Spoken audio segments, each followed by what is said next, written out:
Hey guys, how you doing? So this is my latest Highbanker here. It's 14 inches wide, sort of a drop riffle design, and got this carpet in here. Let's pull this out. So it's sort of heavy duty rubber carpet. I don't know how the camera is going to do here, but I think this will do well for fine gold. And then I got a few coarser riffles up there for the heavier gold. And I just noticed that the mat, like it sort of fits down in between the riffles, so it's nice and out of the way. It's a smooth transition for the gold. But just to hold it on there a little bit better, I just noticed it was kind of floating up a little bit when I had a lot of water running through here. So I just cut up this piece of aluminum angle. There's a screw at the far end there that this just notches under. So you just set her under there, press it forwards, and it pulls it up down to the side. Get it nice and sturdy. Flip it on. It's right out of the way of your flow and everything. It sort of holds everything in place. And then just bubble level here. All the legs are adjustable, so I just welded these things up. Put a nut here. And basically, just move your legs up and down and sort of get it to whatever the terrain is. Level there. And, it's. You can stand in it. I don't like to, but it's pretty sturdy. Hopper box up here is pretty basic, but it works really well. It's just plywood bottom and then metal grate down at the very bottom here. So put a shovel in here. This thing sprays like crazy with the 2-inch pump there, and you got it down to 1.5 for legalities. But you put a shovel here and it kind of just erodes away a little bit and slowly works its way down into the sluice, which is kind of nice. This is just hinged down here, so you can kind of move up and down, put it into different notches, and if you want to just set it right down, fits perfectly inside. What else to say, really? It's all just plywood. I've had some 1/2-inch lying around from another project, and to seal it, I used polyester fiberglass resin mixed with acetone, about 1-to-1 ratio. The acetone makes it really thin and watery, so it actually soaks into the wood. So you get rocks in there and start chipping it off, but it's actually down into the grain. So did it on a boat before, and it seems to work really well for the waterproofing. And then for the actual sluice itself, I put some truck bed liner in there, a little bit of a texture, and we'll see. It's wood. How long is it really going to last? But and the last really cool thing, I'm not sure if this is really going to come in handy, but lay flat hose, it fits in here really nice, and then the suction hose fits here. The pump doesn't quite fit inside here. I could build an adapter for it, but if I really want to make one trip, but just for carrying everything else in one trip, sort of welded this thing up. Found an old bike that was pretty much snapped in half in the alley, and sort of welded this adapter. So the way this works, set it over on this end. Not sure exactly how long this is going to take on camera, but let's see here.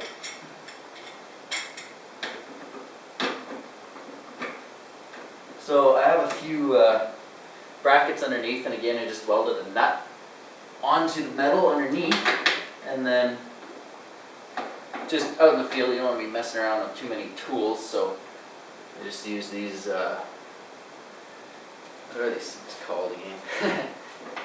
Anyways, hooks. So you just sort of screw that on there. It didn't take too long. And you could technically run the sluice with that there if you keep clearing out underneath and stuff, but for your cleanup, put a tray down there, it'll kind of get in the way, so figure just take it off. But you just lift her up, your whole thing goes like a wheelbarrow. You can drive it around and it doesn't weigh a thing, so might come in handy. There's somewhat smooth terrain and you got a little ways to walk. Might not. Put the engine right down here. If I build a little tray for it, that could be pretty nice, but haven't done that yet. And that's pretty much it. Hopefully we catch some gold. All right. So there it is. That's one of the first sort of complete Highbankers that I ever built. This was back in 2012. Had some pretty neat little features to it. I really like the drop riffles here. They did work quite well, although the mats didn't do the best job. This is a beginner's attempt at welding, but it was super effective. I still have those legs. The wheelbarrow, it did work, but I've moved on to different ways of transporting and had some really cool features like this thing, which I'm just about to show you in the next video. So have a look. Oh, and one more thing I didn't show you in the last video, it's kind of cool, is, set this up like that. So I built this thing. Basically what it does is you set it inside here, like so. It sits a little over ½ an inch off of the bottom, so there's plenty of room for the water to go underneath. I'll just bring it over here to show you what's going on. So basically, so if the water is flowing in that direction, it sits in the flow like that. This is just a piece of crazy carpet, for, going down the slopes in the winter or whatnot, and that I'm hoping will just sort of smooth out the surface of the water a little bit up at the top of the sluice. Maybe useful, may not. But at the front here, what I have is this little bar of magnets. So when your riffles start getting all filled up with black sand and stuff, if that's ever an issue, what you can do is basically just have this sitting at the top. It's pretty easy to take in and out. Pop it out. You'd have all your black sand and stuff sort of stuck down to the bottom here. Just holds on to whatever's metal you have lying around. And for demonstration purposes, how do you get it all off? You just pop your magnets out, everything drops down, magnets go back into the sluice. The other use that I think is going to be really useful for me in Alberta on the North Saskatchewan River is you can have a gravel bar, you got a pay streak that might just be 2 feet wide, 10 feet long, and digging anywhere else, you're just not really getting value for your time. And it takes quite a while. I mean, you can spend half a day just sampling the gravel bar to find the best, paying ground. So instead of panning through everything, where there's gold, there's black sand, set this in your sluice, say do 10 shovels or whatever you feel like, so long as it's consistent spot to spot.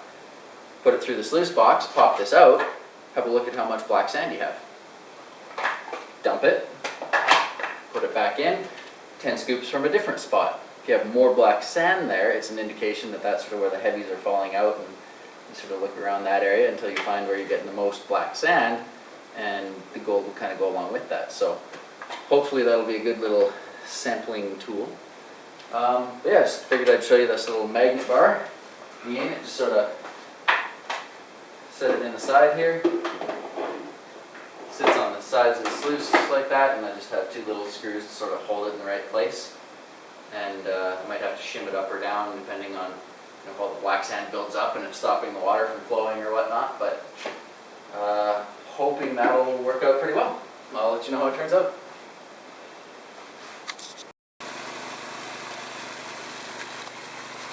So this is kind of like a tour of one shovel through the box. The hopper worked great at breaking up material. In hindsight, it looks like my flow might be a little on the fast side.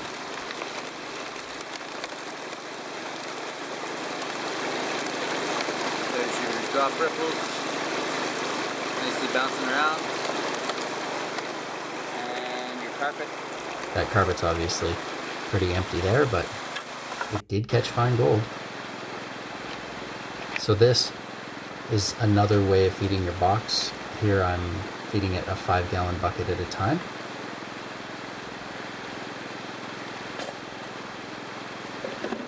It's helpful if the gold's spotty and you're digging behind a rock. You want to carry it over to your machine rather than hiking each individual shovel over.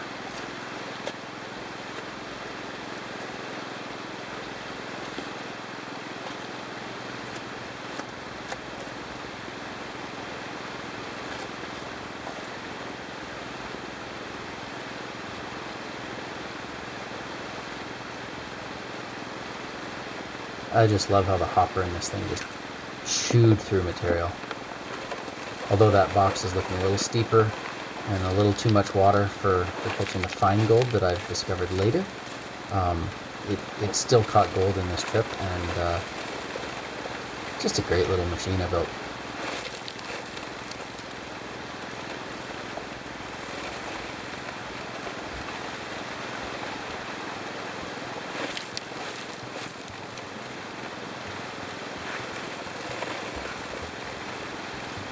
And of course, you gotta swish out your bucket. I always imagine there's a big nugget I've missed in there.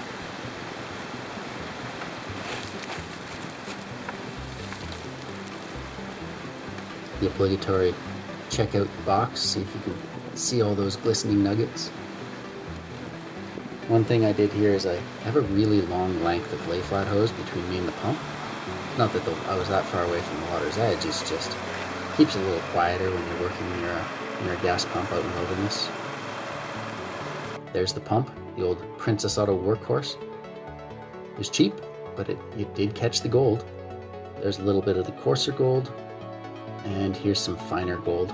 I love putting a dime in the picture for scale. But there's more than just the gold when you're mining. It's the delicious blackberries out in summer, just views from the highway, even just driving out to the claim. Here's a little minnow just nibbling at my leg while I'm cooling off my feet in a warm day.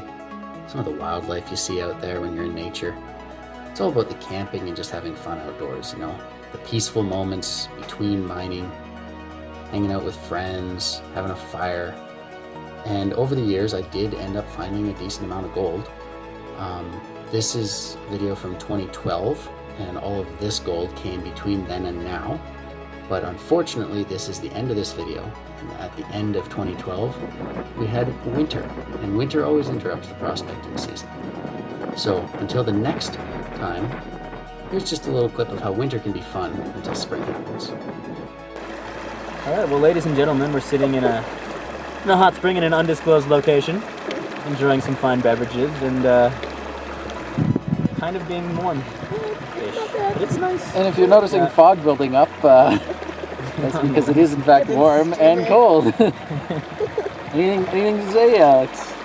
I don't even think we need to keep it a secret where this is, because nobody else is going to want to come here. Not this time of year. Recommend bringing a hat. All right, thanks everyone for watching. We're going to be back with 2013 and more of this Highbanker, and basically just work through all the years until I run out of footage and it's summertime. And then we'll be going out to find some more gold in 2020.